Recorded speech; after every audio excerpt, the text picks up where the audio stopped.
Well, when you go down into deep hip flexion, right? So when you're at the bottom of a squat, okay, and maybe you know some of you know this or maybe not, but the actions of many muscles in the body change depending on the joint angle, right?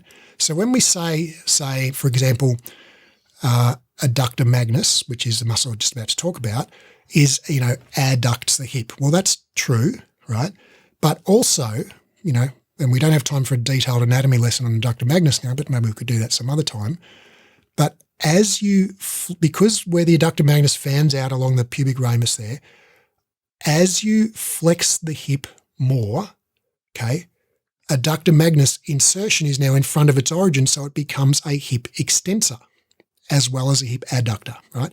And the more you flex the hip, the more powerful the adductor magnus becomes as a hip extensor, until when your hip is maximally flexed. So when you're in a deep squat with your knees on your chest, okay, the adductor magnus is actually the most powerful hip extensor, right? It's more powerful than glute max, more powerful than hamstrings, you know, any of the other ones. So now we're coming up from the bottom of the squat, okay.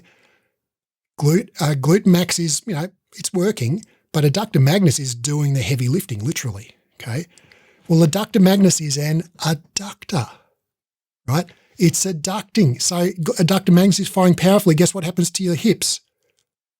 They adduct, right? So is that a bad thing because your glutes are weak, or is it a good thing because your adductors are strong? Half full, half empty cup, you know?